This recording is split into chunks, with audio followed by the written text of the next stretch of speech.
Hi everyone, it's April 3, 2025. Oh. Sunflowers nila, syempre mga marites nako nga kaubang iro then.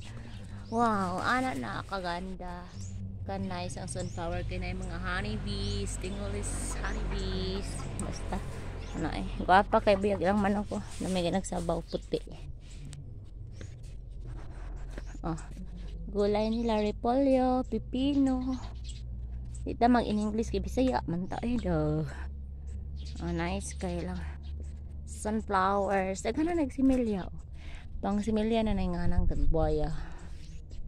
Kay marites ay magkuha dai ta sa to. Kapayas. Ay ani na mga ay wow. Ikaon na. Oh, basta mga yung anak na oh, basta mga yung ani na. Kuhaon na kay sugdan na nagkaon sa Kuriyon. Ato ta sa kapayasan kani kay.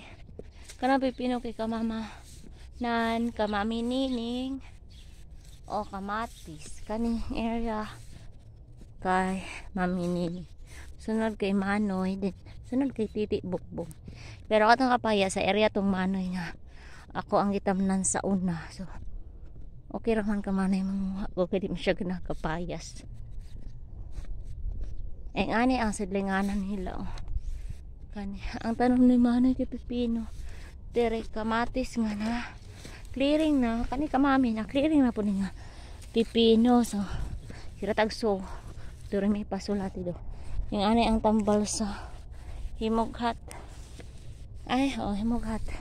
Ang gamot ingon ato kay ay god umuta kay pabukalan. Nen.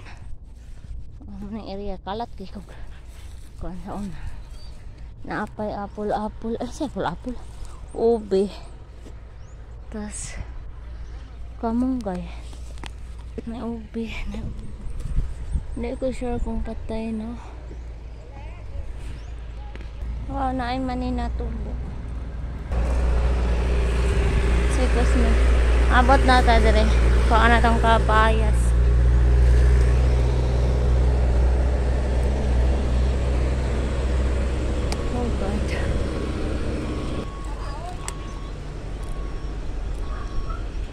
Naapay isa so tulo ka buok atong kuhaon muni ang kinanugan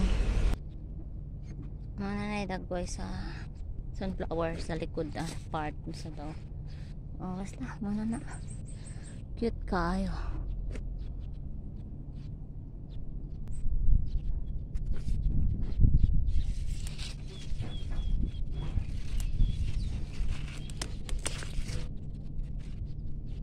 Nice.